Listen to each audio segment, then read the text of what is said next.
Welcome back to Mangastorian, and today we're going to play the game, Did I Find Your Favorite Moment Important Enough to Write a Note About It? I wrote a lot of notes for these particular chapters. Who knows? So this is the channel where I sit down and basically give my reactions and opinions to things going on in the world of whatever manga I'm reading. For this particular episode, we're going to be covering One Piece Sabaody arc. Sabaody? I was calling it Sabaody arc, but Dan, who I was talking to, called it Sabaody arc, and he just watched it, so I'm assuming it's Sabaody arc, but we'll call it Sabaody arc. He's shaking his head at me right now. It's Sabaody arc, but I'm probably just going to be calling it Sabaody arc because if you are watching this for the very first time, which I doubt many of you are at this point, I am reading the manga, not watching the anime. So that means that I create my own pronunciations at times, and while they do get corrected, I've now been saying it in my head for 30-something chapters. So mistakes do happen. That also means that certain moments that are powerful and impactful in the anime might not translate as the same into the manga, so I'm reading the manga. Now, before we can get into this, I have a few things to bring up that I'm sad about and excited for, and I thought you guys would enjoy this. Now, I watched the One Piece live-action show with my wife, okay? It just came out. We had to sit down. I was hoping to the Straw Hat Pirates that I could finally get my wife to want to be a part of the One Piece fandom with me, and I'm making a whole video about our watch. It actually probably came out before this, our watch of the One Piece live-action. But it worked. Okay, it worked. I am now watching the One Piece anime alongside reading really far in the future. After we finished watching the live action show, my wife wanted to then watch the anime. The reason she was disliking it was because it was a little cartoony, which was my complaint, but she also doesn't like the fact that Luffy yells so much. Well, we didn't get past that. He's still yelling a whole lot, but she did manage to blitz down. I had her start at Reverse Mountain because that's kind of where the show left off if you watched the live action. We watched Reverse Mountain. We watched Whiskey Peak. She just got through the Chopper arc, which I forget the name of it, but we just got through the end of it, and right now she's watching the beginning of Alabasta. So she is, and that's in 2 days. She's just blitzing down the anime right now. I think at the rate we're going, she's going to pass me, but we'll see. But I bring that up for a reason. I now see why you guys said the cover stories are so important. So, if you only watched the anime and you have not read the manga, there's a cover storyline that goes on. The cover story shows how Buggy and Alvidas got back together and teamed up. It shows how Kobe and Halempo were teaming up with Garp. It shows things that are going on. I had no idea the anime made those filler episodes. It was an episode... So... We're watching the live-action show, and I'll talk more about it when we do that video, but the live-action show introduced Garp, okay? Garp way early on. It also kept Kobe and it kept Halempo around. And I told her, I'm like, well, that's not in the manga. They don't show back up until way, way later. They bumped that way ahead. I didn't realize that whole plot line was just a 2-episode filler arc. That it was on the covers, and that I did know, but I wasn't going to tell her, oh, it's a cover story, and try to explain that whole thing. I didn't know it was episodes in the anime. So now it explains why you guys bring up these cover stories as like, no, they're important. And like, I have been paying attention. I have been. But I didn't realize how important because the anime makes them episodes. But I just thought you guys might find that funny because I didn't get that for the longest time. And now I get that. So let's get into the One Piece chapters. So the Sabaody arc is 490 to 513. It wasn't that long, and I thought I'd be able to knock this one out faster for you guys. The reason it took longer than I thought is because I got delayed in the middle because she wanted to blitz down the live action show once we did the first episode, and she loved it. So I got a little delayed making this episode. So it's not that long. I apologize. But holy crap, so much happens in this arc. Now, up until this point, the way they've structured episodes or manga chapters of One Piece has been, we'll do a big arc against like an admiral or Enies Lobby or like a guy that thinks he's a god. There's always some big thing. And I thought Thriller Bark was that big arc. And then we were going to get our decompression arc. And then we were going to get our jokey arc. And then we were going to move into the next big arc. Now, we kind of got that with Duvall. And I got to start at Duvall. The Straw Hats are moving forward. Nothing crazy happens. They finally meet a hot mermaid instead of the old lady mermaid, which I do love the back and forth there where Luffy's confused that she was a mermaid. I don't remember if he just never found that out because he wasn't there at that moment or what the deal was, because that was something I also realized rewatching 30 episodes of the anime back to back. you guys are right, by the way. Going through the first time, I did not notice nearly as much as watching it the second time. Also, watching a lot of character traits, now it stands out more in the earlier episodes. Like the fact that, why is Zoro always lost and confused? Like, I just thought that was a more recent thing, because it happens in this arc, and we're gonna get to it. But then I'm rewatching the earlier arcs with her, and like at Little Giants, Zoro's off on his own until he's on the candle, and then she's doing the Whiskey Peak arc, and Zoro's off on his own fighting everyone, and then we're going through Chopper's arc. Zoro's not even in that for like 90% of it. He just shows up at the end like, who's the old lady? And I'm just like, holy crap, Zoro does this a lot. Like, a lot.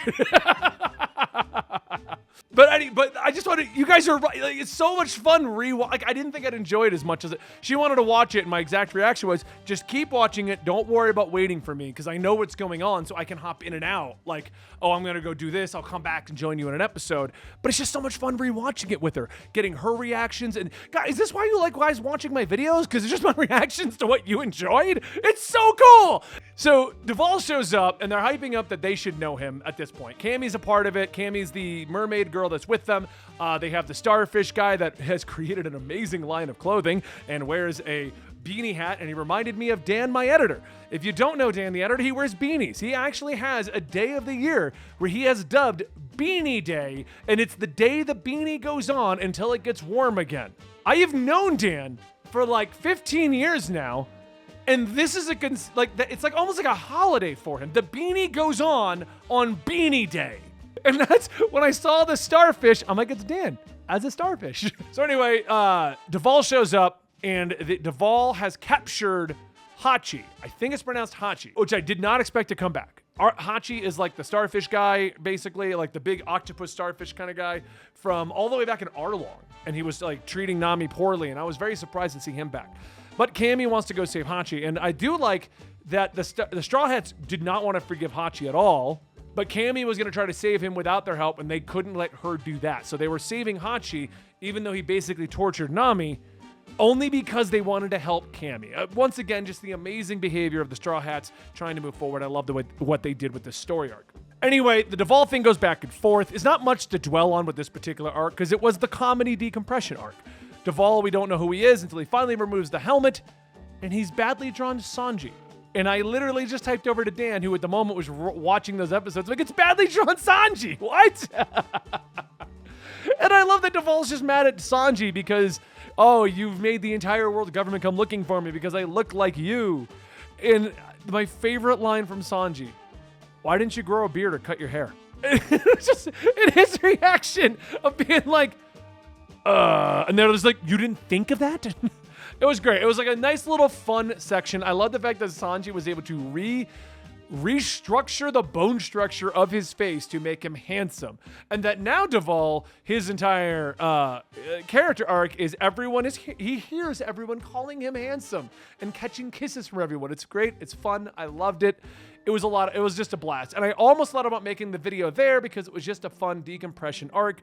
I'm so glad I kept going. The notes that I wrote for this one were, came to find the mermaid, her friend is captured, he's someone from Arlong. I wrote big battles because, at that point we were just having the big battles like we always do. The Straw Hats weren't even close to losing. It was just a fun back and forth battle. Duvall's after Sanji. Oh my god, bad drawing of Sanji is a villain. Duvall's motivations and never thinking about just getting a haircut. LOL. Again, I write these notes to myself, so I don't know why I wrote LOL. I was reminding myself to laugh. The Sunny's cannon was great. Loved that.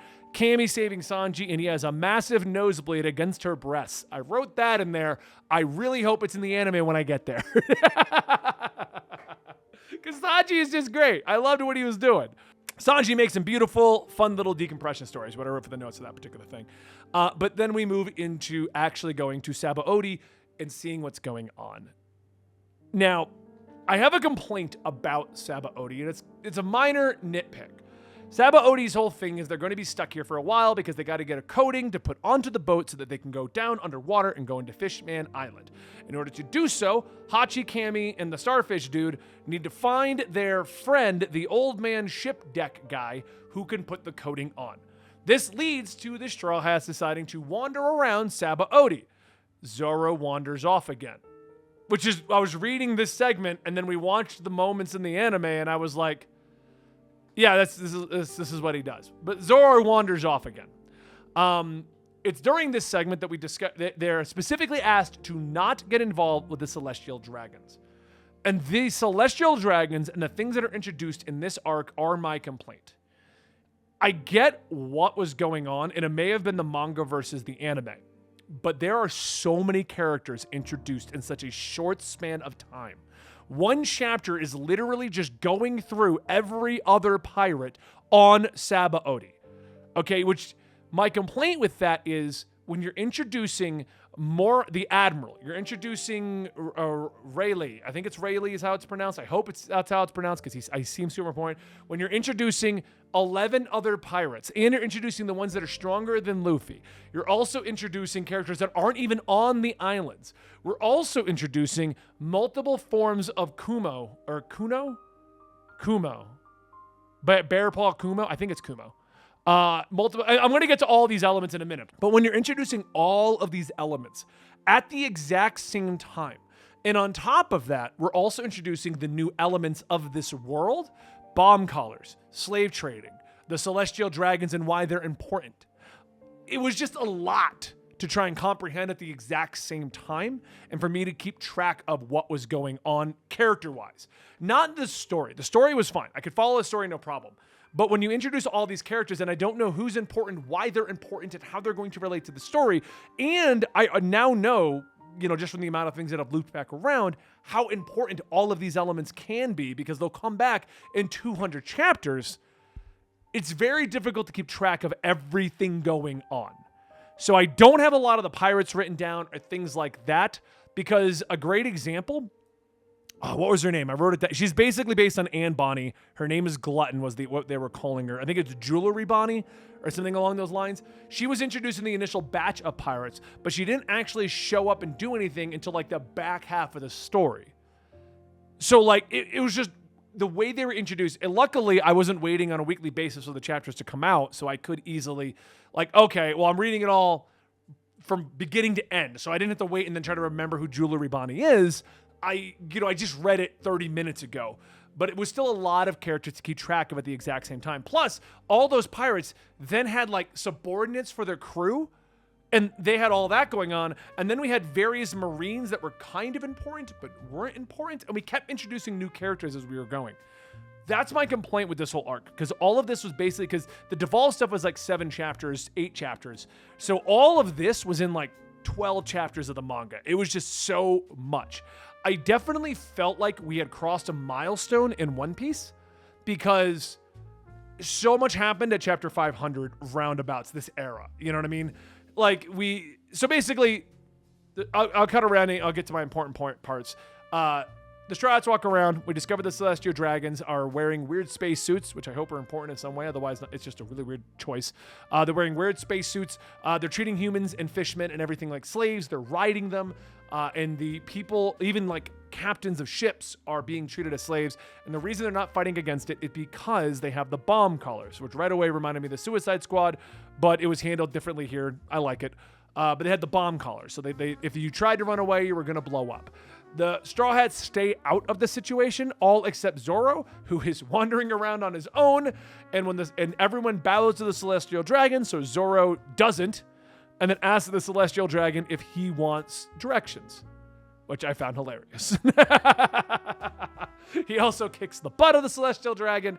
He beats everyone around, and then he just continues to wander on. He doesn't even stop to see what's going on. So Zoro keeps him as my favorite character. But during their adventures into the amusement park, Cammy gets kidnapped by the slave traders. They have to track down the slave traders. They find a big slave auction. They make their way to the slave auction. We get over there. At this point, the Marines and everybody are surrounding the island because 11 of the top bounty pirates are on the islands. This is when the story starts to explain tons of characters back to back to back. And that's when it was kind of like, okay, whoa. Okay, so we got Kid, we got Anne Bonny, we got Trafalgar Law. We're also introduced to Kazuna, Kizaru. I did write this down. Kizaru. I wrote it all down. It was Mr. Disco with Da Flamingo, Captain Kid, Tra, Glutton, Rayleigh. The Navy's introduced, Sengoku, Kizaru, then back to the main story, and like I was just writing it down, all of it as we're going. So anyway, they're all introduced, and then of course we get to the slave trading. Cammy is being held in a tank. Rayleigh, the Dark King, comes out, and holy crap, we got to see what is called hockey. He comes out and does the hockey and just knocks the entire place out, which is a good thing I was like loosely keeping track of the characters, because half of them just went to sleep right there. All of this is because the Celestial Dragon guy, who I did write his name down too, but he doesn't really matter too much because he was immediately dropped right there. Charlos. I don't know if it's Charlos or Carlos, and they just pronounce it. But anyway, doesn't matter. He's down. Everyone's knocked out because of Ray. And we discover that he is the first mate of Gold D. Roger. And I'm super invested at this point because I'm just like, okay, what is happening? He's got a random bear with him, which I guess now is Tra's like bear buddy or something like that. That was cool. I liked that. He refuses to fight the Marines because they can't know that he is Rayleigh. So that leaves Luffy, Tra, and Kid, I think it was Kid, to fight against the Marines. While this is going on, we still have other things happening, which is making it difficult to keep track of all the characters, because all of these fights are happening. Because while this is happening, while they're dropping all the Marines, they've also sent Kizaru there, and he's looking for Sengoku. So not Sengoku, he's looking for somebody else. Is the sumo guy. He used all the sumo stuff, the defensive man. He's looking for him. Sengoku's another guy that was introduced. But this guy starts with an S also, and he's just dropping people left and right. And we're just at so Kizaru's made of light, so he's able to bat everything around. Tra can apparently separate your body parts. Kid, I don't remember what Kid was doing. He's blowing everyone up, though. Everyone's just blowing everyone up. And Luffy went right into Gear 3 and then became very tiny. Just very, very tiny. Which I loved the line of wow, it didn't seem to work out well for you, Luffy. From Tra to him, when he's like, really tiny. Which, once again, every time he goes tiny, I just think Nezuko from Demon Slayer. But, whatever. I always had these images of her just running away from things, being like, I just find it so funny. I'm just waiting for Luffy to do that, but we've already seemingly kind of negated this one weakness because he instantly gets big again. Whatever. So I guess I don't know if that's ever going to play an important part, but he got big again instantly. The battles are going back and forth. The battles are epic. The battles are awesome. But I really was interested in Rayleigh explaining Gold D. Roger and explaining that Shanks and Buggy were on that crew, explaining that they did go around the world, explaining that they did find out the missing 100 years, all of this. This was great. We got all these new characters introduced. We got all this stuff going on, and the Marines are pissed off as hell because Luffy did the one thing he was told not to do, which is mess with the Celestial Dragons, but we're going to come back to that. So Rayleigh explains it all. I like that Robin asked him directly, do you know the answers? He told her yes. And she didn't want the answers. She wants to continue searching for the answers, which also led to Usopp asking where the treasure is, and Rayleigh says he does know, and Luffy freaked out that if there is no more treasure, there's no adventure, and he's not having fun. So it made sense. It did. The whole point of this adventure is to get to the One Piece, which I know, all the way back at chapter 100, they hadn't mentioned it in a while, and I forgot it was called the One Piece. Funny, right? Anyway, I found that awesome. Luffy's motivations. And like I said, it really felt like chapter 500 to 510 was all about reaffirming what we know, what the mission is, what we're doing here. And now amping all of that up to 11. Because at this point, the Marines are here to take care of Luffy. We got Kizaru, we got Kumo, Kizaru, and the defensive guy, Sumo guy, all going up against our Straw Hats. Zoro's back at this point. Everyone's together. And they just get decimated. They managed to fight the first robot, and that was a cool fight, and they win, only to discover it's a robot, and there's more coming. We hear the Vegapunk, which I know is a thing. I know Vegapunk's a thing. I thought it was an arc. Apparently it's a doctor. But Vegapunk's a thing that they're going to deal with. Vegapunk made all these guys. I was very confused by the two Kumas until they explained that one Kuma is a robot and that there's multiple robots. I even wrote it in here, very confused by two Kumas. Is he darting back and forth, or what is going on? Because there was two groups fighting him at the time. Like, I'm completely ignoring the other pirates doing their fights over here with Kizaru. Kizaru. I did say his name right for once. And then they all get eradicated because Kumo can just blip them out. It was just blipped. Now, I'm gonna say I read ahead to find out what happened. Like I liked it. They were like, yeah, you go flying for 3 days, and then it's just Luffy. I was like, oh, he's just flying for 3 days. So I knew that they didn't die, but I had to know where they got blipped to. I had to read a little bit ahead because that was the end of our arc right there. I was super excited and super loving this arc. I love what's going on with this. It does feel like we're ramping up to the next stage. It was just great. It really was. Now, I've had one major element spoiled by Netflix, and I'm mad because I have done a great job of avoiding spoilers. I have. Now, Dan is fine because it's past post-war. It happens during all of this, okay? So, because Dan's listening to this, he's my editor right now, and I don't like spoil because he's watching this. Now, I know we were teasing Ace is going to die soon with his paper. I booted up Netflix to just watch Netflix, and it recommended a One Piece movie. And the tagline was, reeling from the death of Ace, Luffy I'm like, are you, like, hi, it's right there on the screen! I don't know. I so far, I've had other things spoiled that I've enjoyed along the way, and I've still enjoyed it just as much when I finally got to those moments. But, really, Netflix? That has to be the upfront description? And it's pretty far in the anime, like, it's pretty far in the manga. I get it was like mid-2010s, but we're also talking about a thing with like 1,000 episodes and 1,000 chapters. Come on. But yeah, that's where we are. Super great. I'm trying not to ramble too much because there's just so much that happened. It's such a tight thing. At this point, if you've been watching these videos, you're pretty aware of how my brain works. I'm ADD and I kind of bounce around to what I find interesting. And all of this, every chapter was engaging and fun and just awesome. And it amped things up so much that I was just enjoying it. And it was great. I hope you guys enjoyed today's episode. Let me know what you think down below. Of course, as usual, and I will be back with very soon with the Amazon Lily arc, because I think it's only like 10 chapters. So I do know that's where Luffy is. I read up to the point of them grabbing his junk and thinking it was a mushroom, and then I stopped and said, okay, I'm gonna go make the video. So I'm assuming that's hilarious in the anime.